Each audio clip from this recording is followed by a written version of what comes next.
nos encontramos en la congregación Vida Nueva para el Mundo, Milpalta Centro, y queremos agradecer su presencia, que usted nos sintonice, que a través de las redes podamos ser de edificación para su vida. Vamos a continuar con lo que es el Sermón del Monte y hemos llegado ya al capítulo número 7, versículos 7 al 11, y el tema que voy a tratar en esta preciosa tarde lo he titulado La oración de los hijos de Dios. La oración de los hijos de Dios. Así que por favor vamos a leer este maravilloso texto, esta enseñanza que nuestro Señor Jesucristo nos da a través de lo que es el Sermón del Monte. Capítulo 7, versículo número 7 en adelante. Inicio la lectura. Pedid y se os dará, buscad y hallaréis, llamad y se os abrirá, porque todo aquel que pide, recibe, y el que busca, halla, y al que llama, se le abrirá. ¿Qué hombre hay en vosotros que si su hijo le pide pan, le dará una piedra?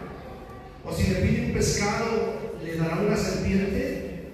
Pues si vosotros, siendo malos, sabéis dar buenas dádivas a vuestros hijos, ¿cuánto más vuestro Padre que está en los cielos dará buenas cosas a los que le pidan? Así que todas las cosas que queráis que los hombres hagan con vosotros, así también haced vosotros con ellos, porque esto es la ley y los profetas. La oración de un hijo de Dios. La religión ha estado presente entre los hombres desde el comienzo de su historia.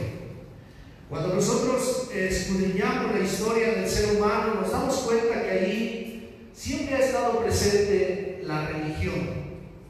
Esto quiere decir que a través de todos estos siglos, millones y millones de oraciones se han elevado a los cielos todos los días por cada una de las religiones.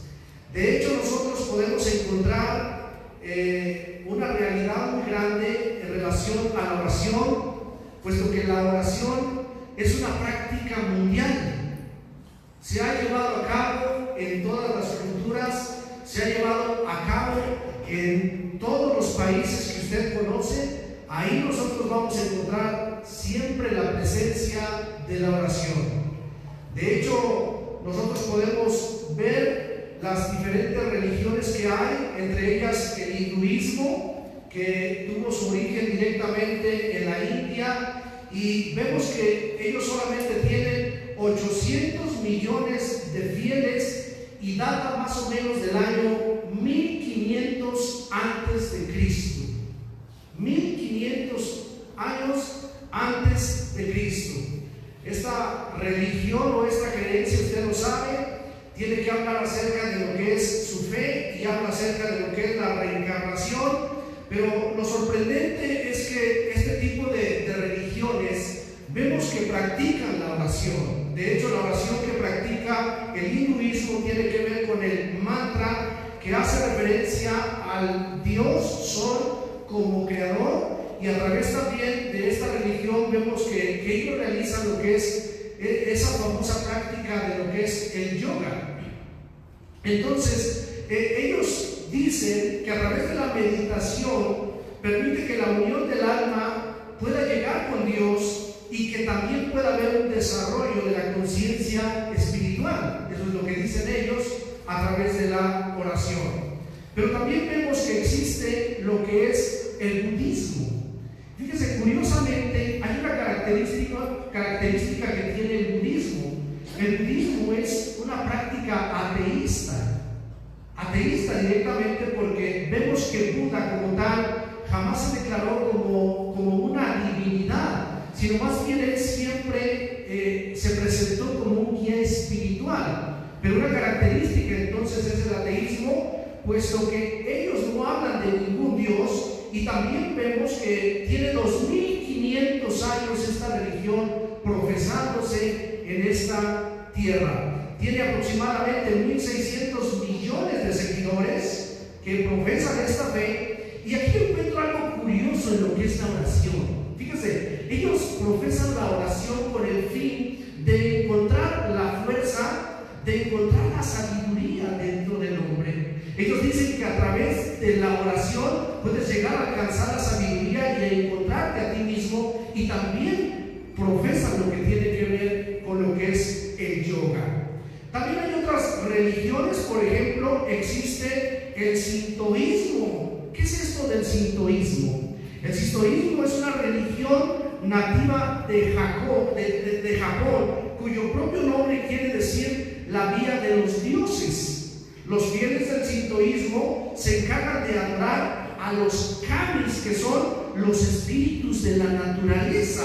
Ellos entonces, fíjense, adoran la naturaleza, platican con la naturaleza. Usted va a algún lugar, sale a un panorama bonito donde están los cerros, los árboles, el agua, y casi siempre la persona tiende a sacarse la selfie, ¿no? Que eso está de moda. Pero este tipo de personas que practican lo que es el sintoísmo, primero tienen que pedir permiso a la naturaleza. Esto es, si yo quiero sacarme la selfie con esta maceta, con este arbolito, yo le tengo que decir a la planta, ¿me permite sacarnos una foto? Esa es la práctica de lo que es el sintoísmo.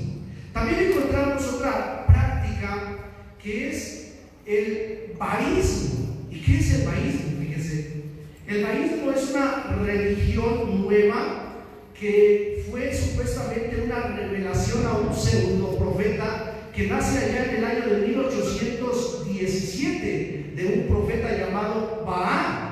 Según el anuario de la Enciclopedia Británica de 1992, el baísmo es la segunda religión más extendida en el mundo entre las religiones independientes y está predominante en Irán, en Israel y sobre todo también en la India.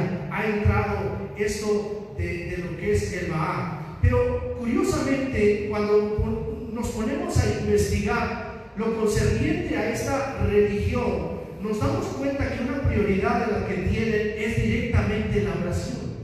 De hecho, ellos practican la oración parecida a la de Daniel. Ellos oran en la mañana, a mediodía y en la noche. Ellos también entonces pueden ver lo que es lo relacionado a la oración. Pero dentro de estas religiones también podemos encontrar lo que se llama el cristianismo. El cristianismo, que es una de las más grandes, puesto que habla más o menos de 4.000 millones de fieles en todo el mundo, y está dividida en tres ramas principales: protestantes, ortodoxos y catolicismo. Ahora, el cristianismo, fíjense, por supuesto que practica la oración. Dentro de esto también hay una práctica relacionada a lo que son los rezos. Mucha gente que profesa el cristianismo entonces dirige su oración al Padre. Algunos ya conocen a Dios, otros dirigen sus oraciones al Hijo, otros dirigen sus oraciones al Espíritu Santo, otros más rezan a la Virgen María, otros oran y rezan a otros dioses, y otros no saben ni a quién orar. Hay personas que no saben a quién dirigirse y simplemente tienen dioses de todo tipo, revuelven. Hay personas, por ejemplo, que levantan altares donde ponen un Buda, donde ponen algo relacionado a un santo, y ponen otros dioses más. A veces hasta lo revuelven con una santa muerte, blanca o negra. Entonces realmente no tienen una estructura religiosa. No lo hay. Sin embargo, bueno, pues vemos que aquí encontramos la práctica de lo que es la oración. Entonces, si usted se da cuenta, todas estas ramas practican la oración a su forma, a su modo y a su Dios. La pregunta que yo haría en esta tarde es la siguiente: ¿todas estas oraciones reciben respuesta de parte del Dios eterno? ¿Usted qué dice? Rotundamente podríamos decir que no. Definitivamente no y no. Y aquí le doy la primera enseñanza. Dios escucha todo ¿Está aquí? Dios escucha todas las oraciones, pero no todas las oraciones tienen respuesta. ¿Cuál es la razón?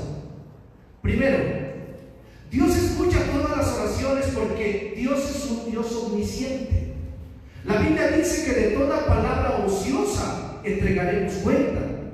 Todo lo que el hombre habla, todo lo que el hombre dice, todas las rogativas, plegarias, rezos y oraciones, Dios las escucha, pero no todas tienen respuesta. ¿Cuál es la idea de orar? ¿Cuál es el principio de la oración? ¿Por qué nosotros oramos? ¿Por qué elevamos una oración? Porque lo primordial es recibir una respuesta de parte de Dios. ¿Está de acuerdo? Eso es lo que buscamos, recibir una respuesta de parte de Dios. Sin embargo, fíjese, aquí nosotros encontramos una historia que nos va a contestar lo que estoy hablando, y lo encontramos en el primer libro de Reyes, capítulo número 18, versículos 25. Encontramos la historia de Elías y los profetas de Baal. Y bueno, pues si usted se tarda un poco en encontrar la cita, yo quiero que usted preste atención a lo que dice la palabra de Dios. Primer libro de Reyes, capítulo 18, versículo 25. Entonces Elías dijo a los profetas de Baal: escogeos un buey y preparadlo vosotros primero, pues que sois los más, e invocad el nombre de vuestros dioses, mas no pongáis fuego debajo. Y ellos tomaron el buey que les fue dado y lo prepararon e invocaron el nombre de Baal desde la mañana hasta el mediodía, diciendo: Baal, respóndenos. Pero no había voz ni quien respondiera. Efectivamente, una persona puede levantar una oración, un clamor, un ruego, pero cuando lo levantan a un Dios que no es el Dios vivo, no hay voz, no hay respuesta, efectivamente. Entonces, mire lo que sigue diciendo: ni quien respondiese. Entre tanto, ellos andaban saltando cerca del altar que habían hecho. Y aconteció al mediodía que Elías se burlaba de ellos diciendo: gritad en alta voz, porque Dios es. Quizá está meditando, o tiene algún trabajo, o va de camino, tal vez duerme y hay que despertarle. Y ellos clamaban a grandes voces y se sajaban con cuchillos y con las setas conforme a su costumbre, hasta chorrear la sangre sobre ellos. Pasó el mediodía y ellos siguieron gritando frenéticamente hasta la hora de ofrecer el sacrificio, pero no hubo ninguna voz, ni quien respondiese ni escuchase. ¿Se dan cuenta por qué muchas personas claman? Muchas personas oran, pero no van a recibir respuesta, porque efectivamente no hay alguien que los escuche, no hay alguien que los oiga, y a esto se llama idolatría. Entonces, ¿qué necesitamos pues para que haya respuesta a nuestras oraciones? Miren, la base para obtener la respuesta de nuestras oraciones se encuentra en nuestra relación de pacto con el Señor. ¿Está aquí? Una relación de pacto en la cual Dios se compromete. Dios hace un pacto, hace un compromiso. ¿Por qué nosotros encontramos aquí a Elías que confronta a los profetas? Porque Elías fue llamado para ser la voz de Dios, pero hay un pacto porque Elías pertenecía al pueblo de Israel, el pueblo escogido por Dios. ¿Y dónde vemos este pacto?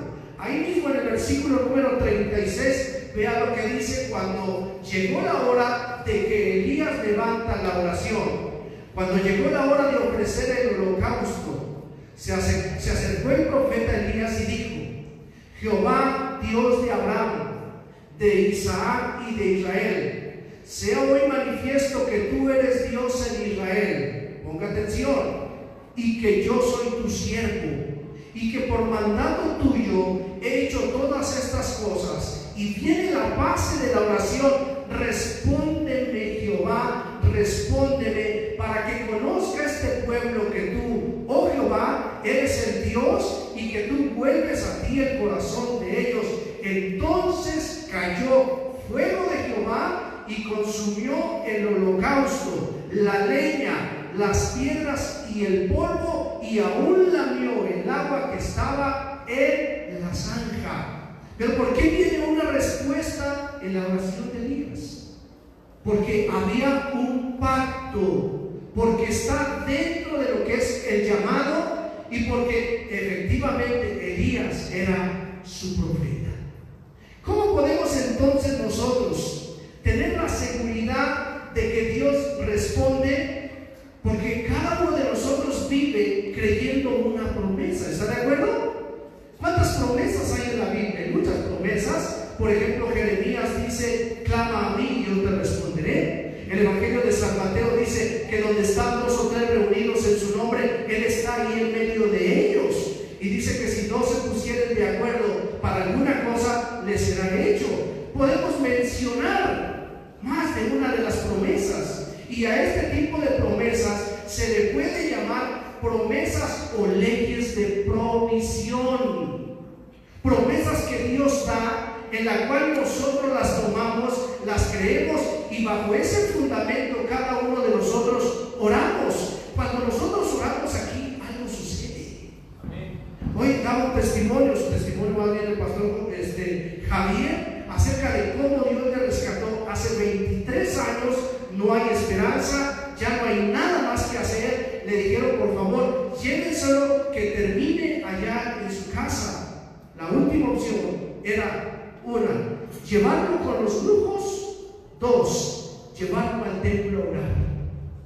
La familia decide llevarlo a orar al templo, y ahí el Señor lo sanó inmediatamente. Pero ¿saben por qué? Porque hay promesas de parte de Dios que son unas promesas de provisión.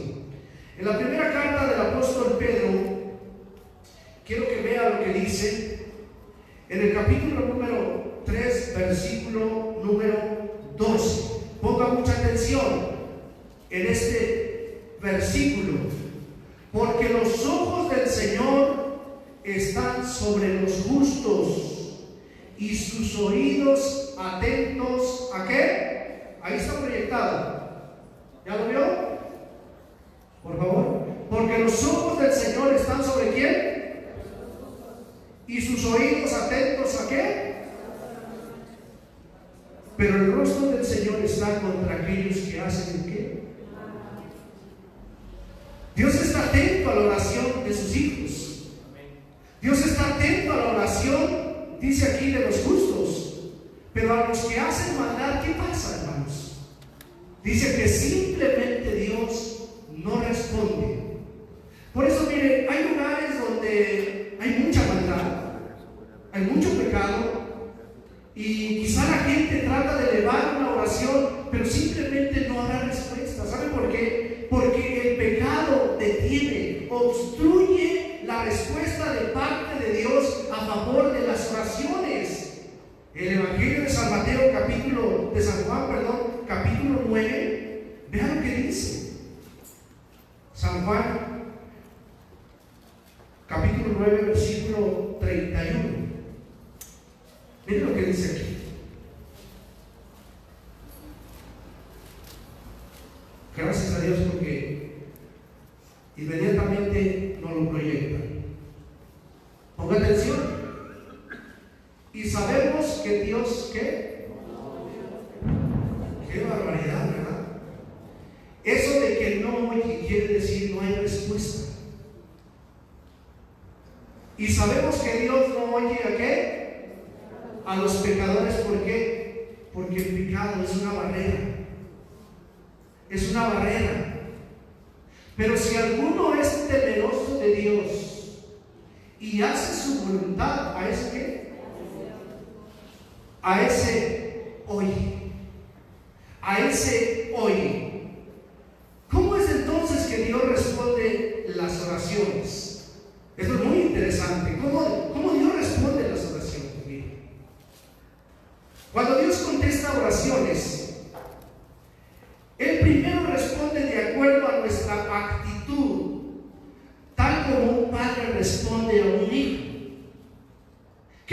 cuando el hijo es estudioso, responsable, obedece en casa y viene una necesidad? ¿Cuál es la actitud entonces del papá ante la actitud positiva, obediente de un hijo? Bueno, viene una necesidad, el hijo te dice: papá, me hacen falta zapatos. ¿Tú qué dices? Sí, mi vida, ¿sabes qué? Vamos, te voy a comprar unos zapatos. ¿Por qué? Porque todo tiene que ver entonces con una actitud. Miren lo que dice el Salmo número 103. Salmo 103, versículo 13. Preciosas palabras del salmista. Salmo 103, versículo 13. 13. Por favor.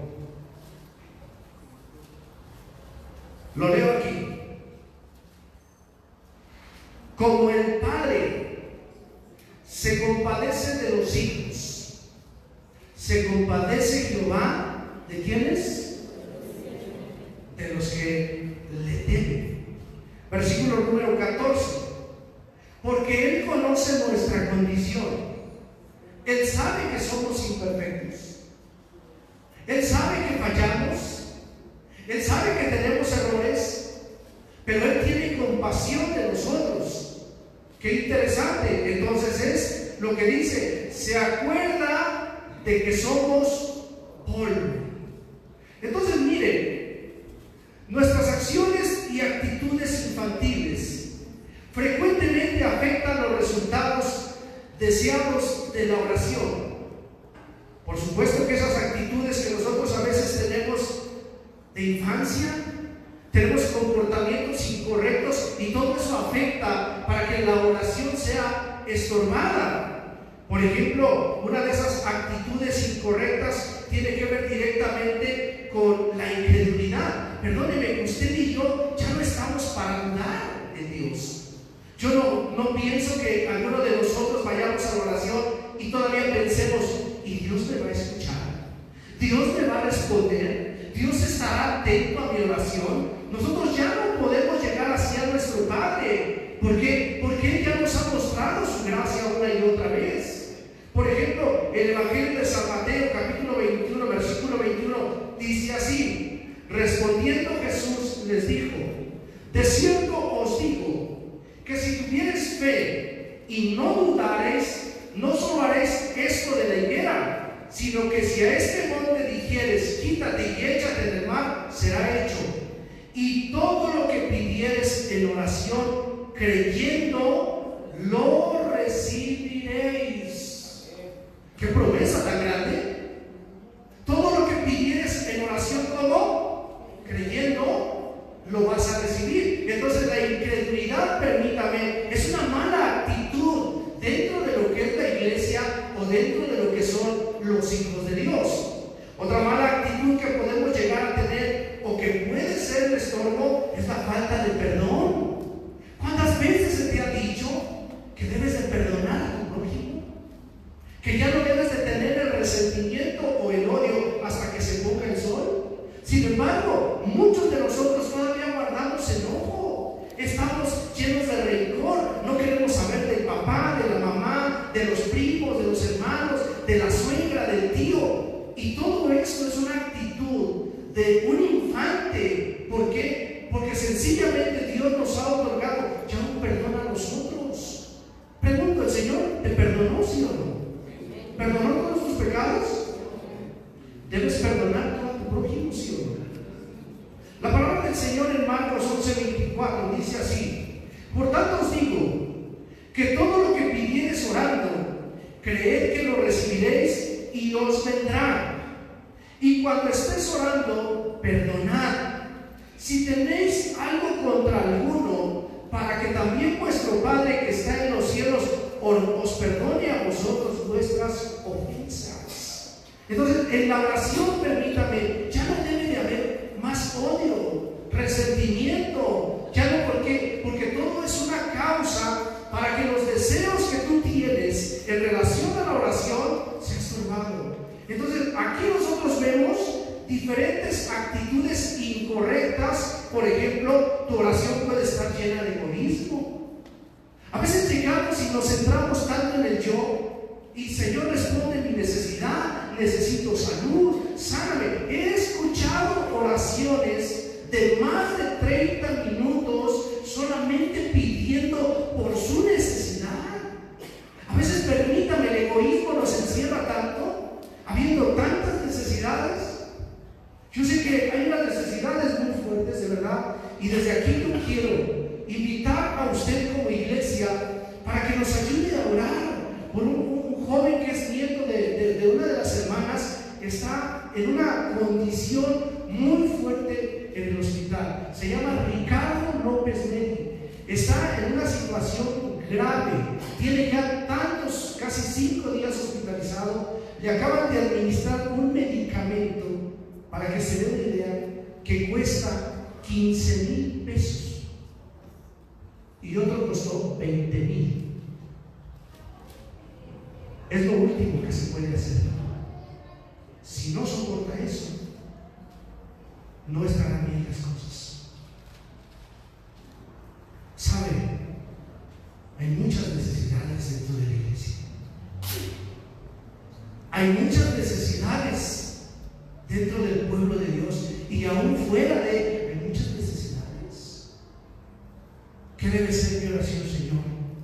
Tú conoces mi necesidad, pero yo te pido por la necesidad de mi hermano, de mi hermana, de mi primo, de mi tío, de los hermanos. Yo agradezco a Dios que mi hermana Melinda esté aquí.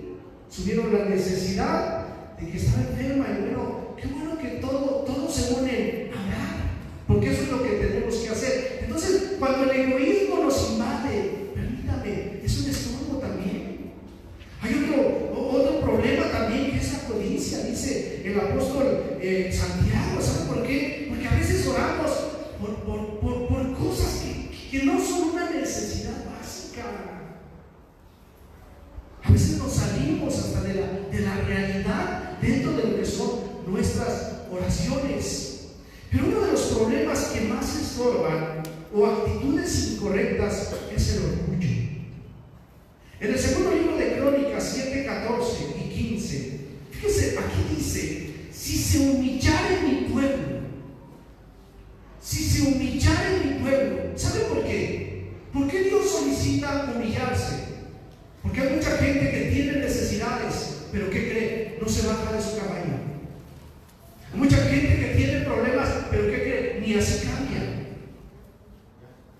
¿Por qué? Porque el orgullo está tan levantado que no alcanzamos a decirle: Señor, perdóname, Señor, fallé, Señor, he cometido una y otra falla, perdona por favor. Entonces aquí el Señor solicita: si mi pueblo se humillare, sobre el cual mi nombre es invocado, y oraren y buscaren mi rostro, y se convirtieren de sus malos caminos. Fíjese lo que dice aquí, porque esa es la humillación. La humillación, permítame, es dejar la vida religiosa y reconocer de dónde Dios nos ha sacado.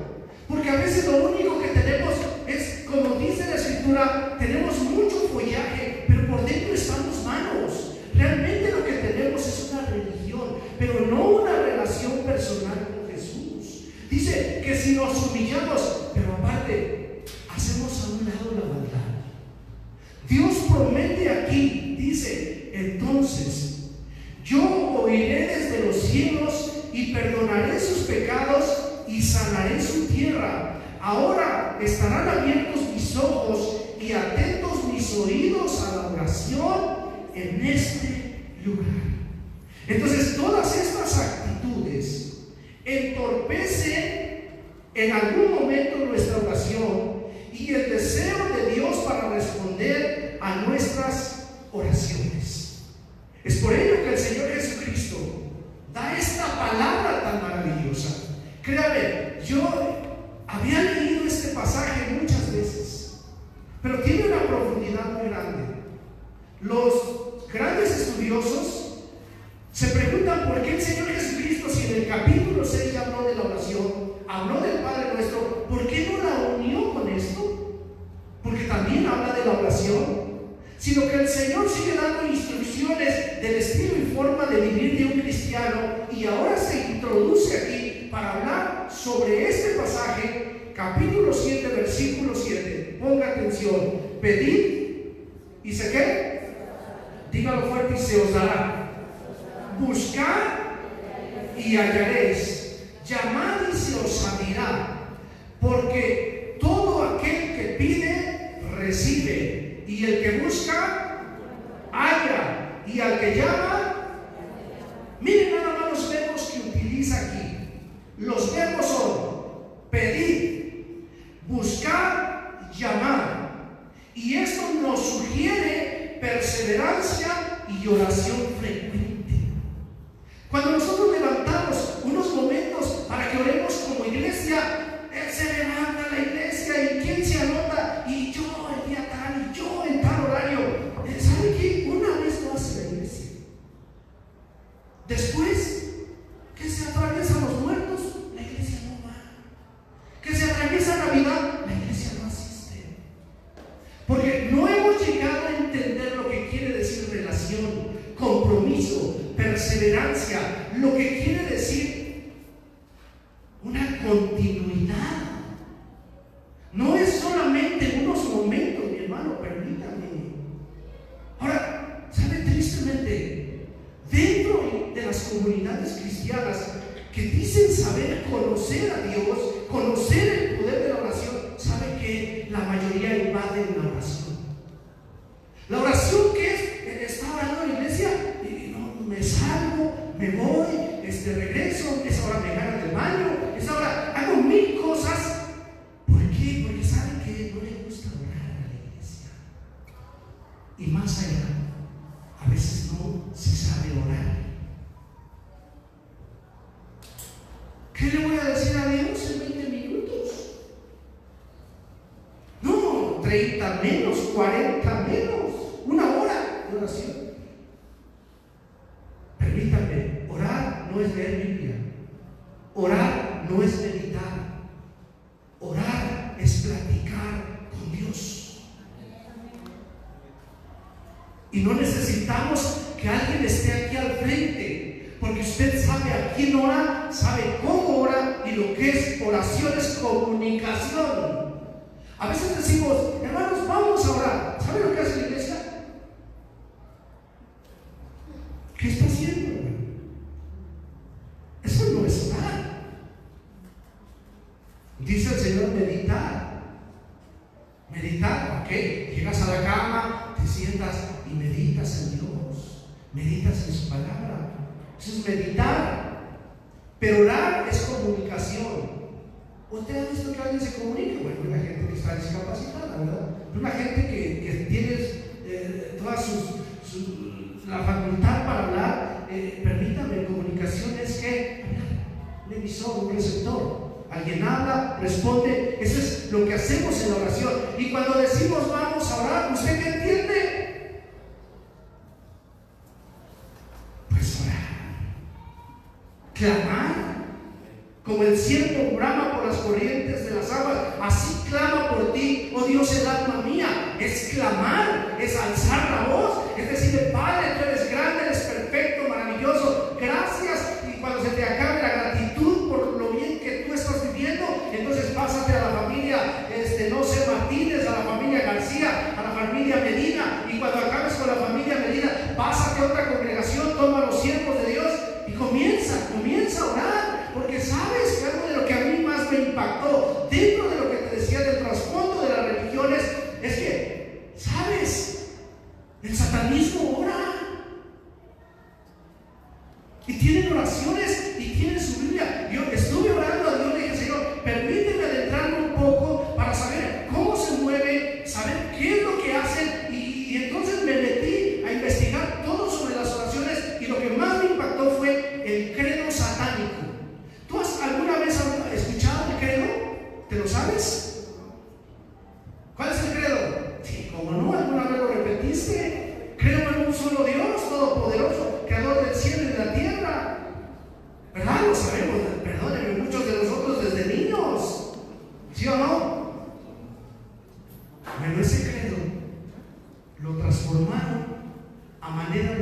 dárselo a Satanás.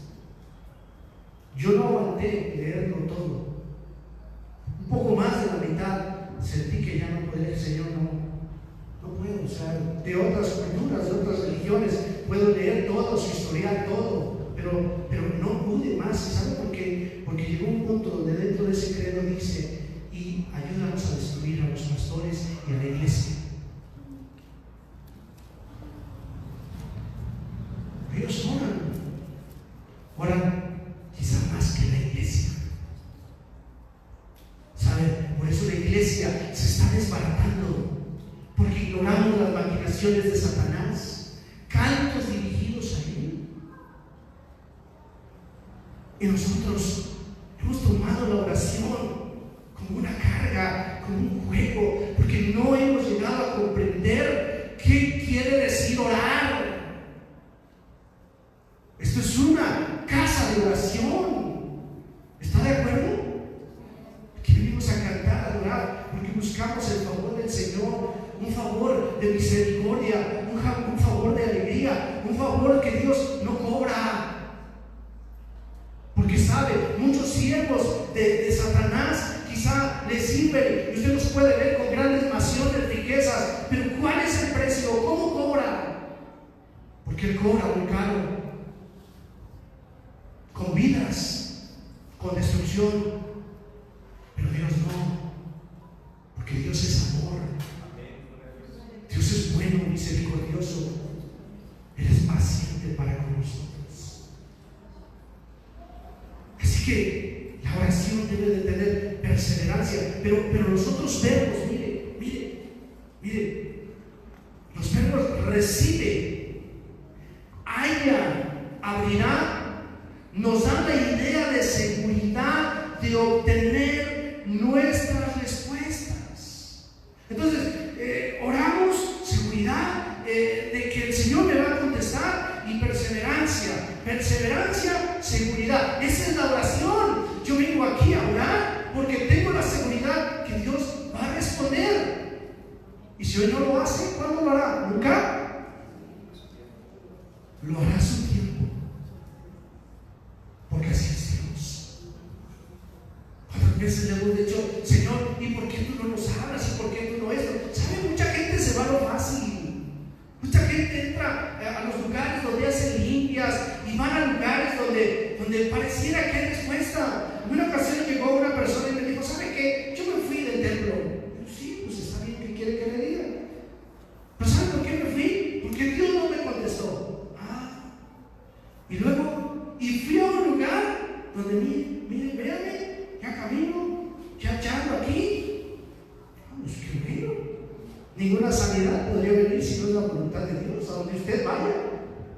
Porque ya vimos que no hay respuesta, no hay oído que te escuche, no hay quien te responda, a no ser que el Dios del cielo en su misericordia responda. Pues qué bueno.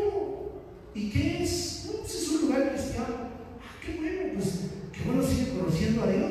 Dice: no, ahí ni Biblia nos pide. Caray, ahí las cosas no están bien. ¿Cómo que ni Biblia le piden? No, ahí ni leemos Biblia ni nada de eso, pero hay respuesta.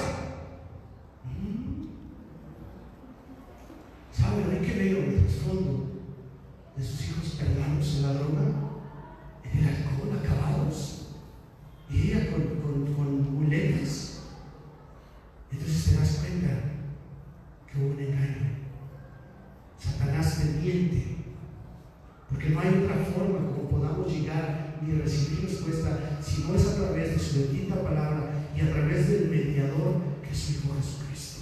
Porque hay un solo Dios y un solo mediador entre Dios y los hombres, Jesucristo, hombre. Perseverancia, seguridad. Eso es lo que dice el Señor Jesucristo. Entonces fíjese, según nuestro Señor, toda oración tiene respuesta, según lo que estamos leyendo, pero toda respuesta tiene un requerimiento. Toda oración tiene respuesta, pero hay un requerimiento. ¿Cuál es el requerimiento entonces que solicita para una respuesta en este tiempo de la gracia? Porque estamos en un tiempo de gracia, ¿está de acuerdo? ¿Cuándo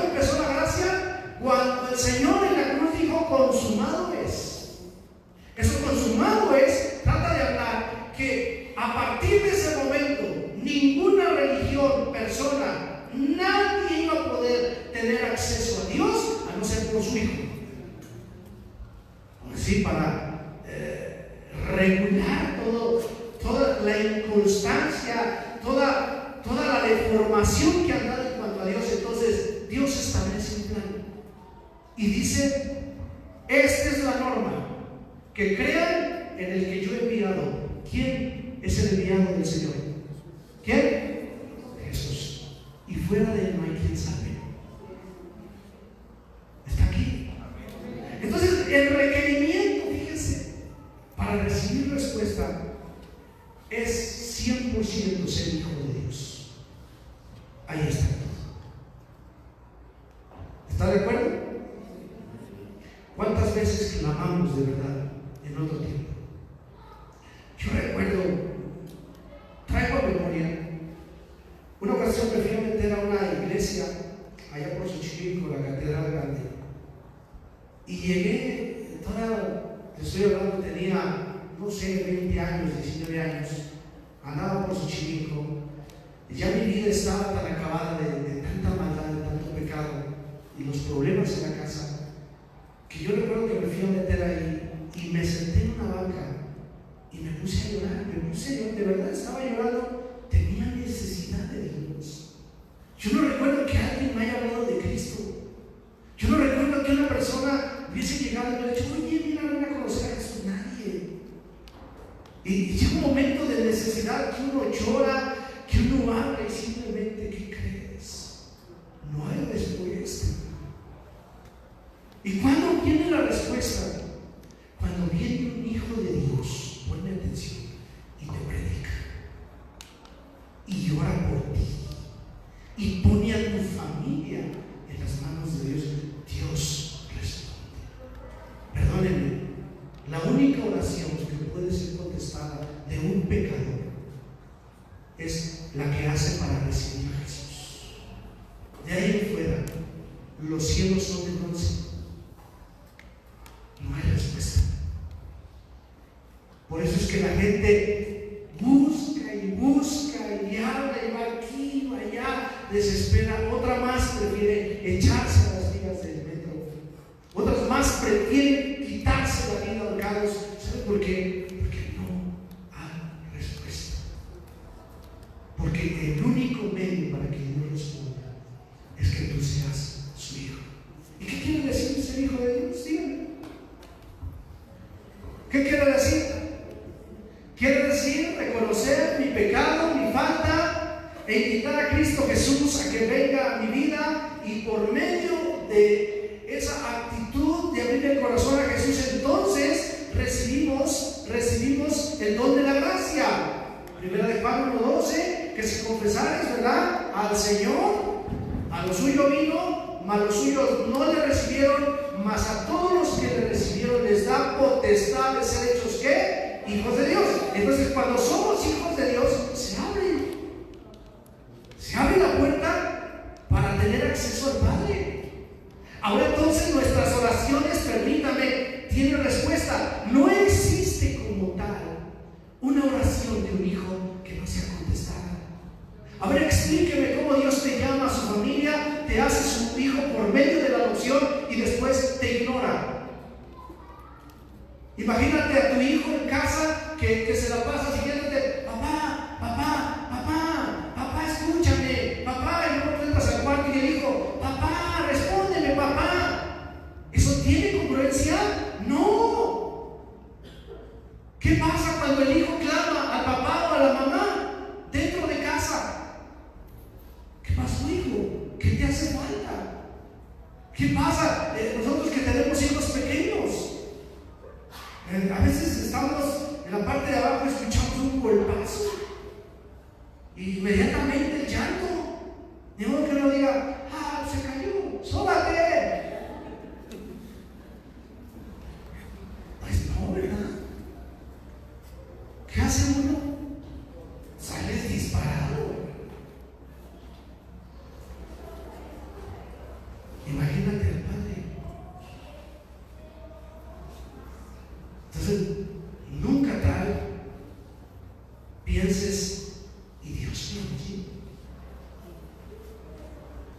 y Dios me responde. El salmista dijo enfermedad mía es esta? ¿Cómo puedo llegar a pensar que Dios ha cerrado sus ojos, sus oídos? ¿Cómo puedo llegar a imaginarme esto? Ahora miren, esto no quiere decir que Dios nos dé todo lo que pidamos. Pongan atención. Dios responde con un sí o con un no, pero Dios responde.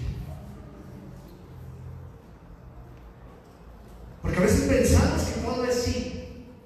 No, a veces Dios responde con un no. ¿A quién le pasó esto? A Pablo. Pablo tenía un aguijón. Pablo estaba enfermo. ¿Y cuántas veces rogó a Dios para que lo sanara? ¿Cuántas? Dice la Biblia: he rogado 3 veces al Señor y simplemente me contestó: bástate mi gracia. ¿Dios contestó o no? Pero no como Pablo quería. Moisés, por ejemplo, ¿sí saben por qué no entró a la tierra prometida? ¿Por qué? Porque pecó. Porque no santificó a Dios cuando debía santificarlo. En su enojo fue y golpeó la roca cuando Dios le dijo: háblale a la roca. Y él no puso atención. Llega, la golpea y presenta a Dios enojado cuando Dios no estaba enojado. Y entonces va Moisés y ora del Deuteronomio y le dice: Jehová, por favor, pues dame chance de entrar.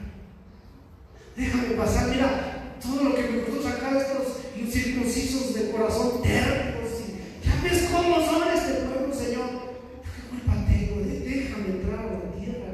Y dice que Jehová se enojó y le dijo: no me vuelvas a hablar de ese tema. No vas a entrar. Si quieres, asómate y mírala de lejos, pero por favor no me vuelvas a tocar ese tema.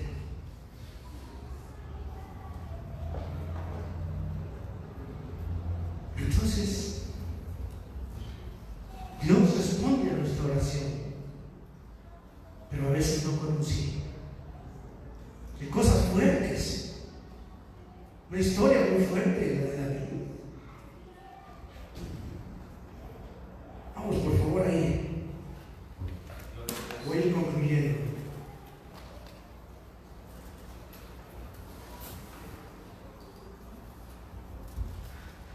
Segundo libro de Samuel 12, 13 al 23.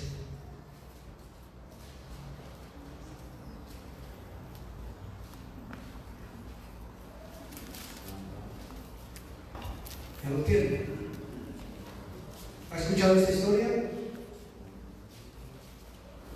Porque a veces no permitimos que la voluntad de Dios se haga, pero que hay una enseñanza muy fuerte y muy grande. 12:13. Entonces dijo David a Natán: pequé contra Jehová. Y Natán dijo a David: también Jehová ha remitido tu pecado, no morirás. Mas por cuanto este asunto hiciste blasfemar a los enemigos de Jehová, el hijo que te ha nacido ciertamente morirá. Y Natán se volvió a su casa, y Jehová hirió al niño que la mujer de Urías había dado a David, y enfermó gravemente. Entonces David oró a Dios por el niño, y ayunó David, y entró y pasó la noche acostado en tierra. Y se levantaron los ancianos de su casa y fueron a él para hacerlo levantar de la tierra, mas él no quiso ni comió con ellos pan. Y al 7º día murió el niño. Y temían los siervos de David hacerle saber que el niño había muerto, diciendo entre sí: cuando el niño aún vivía, le hablábamos y no quería oír nuestra voz. ¿Cuánto más se afligirá si le decimos que el niño ha muerto? Mas David, viendo a sus siervos hablar entre sí, entendió que el niño había muerto, por lo que dijo David a sus siervos: ¿ha muerto el niño? Y ellos respondieron: ha muerto. Entonces David se levantó de la tierra y se lavó y se ungió, y cambió sus ropas y entró a la casa de Jehová y se quejó, renegó. ¿Qué hizo? Esa es la actitud de un hijo de Dios. La oración de un hijo de Dios es saber que estoy orando, pero saber que Dios decide. Dios sabe lo que hace, sabe lo que nos conviene. Y a veces es como el padre, sabe que no nos lo puede dar o sabe que nos lo va a quitar porque de otra manera nos hace daño. Pero dice aquí, dice que adoró. Ahora, yo le pregunto, ¿qué oró David? ¿Qué oraba? ¿Por qué ayunaba? Porque el niño, ¿qué? Sanara. Dios contestó, ¿sí o no? Él contestó, pero no de acuerdo a lo que a veces nosotros queremos. Y un ejemplo más grande de esto es su propio Hijo Jesús. ¿Sabe? La oración de Jesús fue: si es posible, pase de mí esta copa. Jesús estaba orando porque él no quería llegar a la cruz. Él sabía lo que iba a padecer como hombre en esa cruz. Pero no se haga mi voluntad, sino que eso es orar. Orar es unirte a la voluntad de Dios y saber que lo que Él decide es lo mejor para nuestra vida como sus hijos. Así que la oración de los hijos de Dios es eficaz. ¿Qué espera Dios cada que nosotros abrimos nuestra boca? ¿Qué es lo que espera? Diga conmigo: fe. Que le creamos. Así que yo le invito para que se ponga de pie en esta tarde.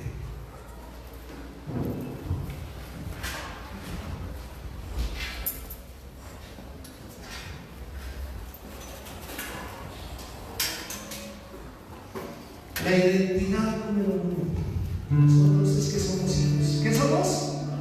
Diga: soy hijo de Dios. Soy heredero y coheredero con Cristo Jesús. Los derechos que tiene Él como hijo natural son los mismos derechos que tengo yo como hijo adoptivo. Eso es lo hermoso, lo grande. Jesús es el Hijo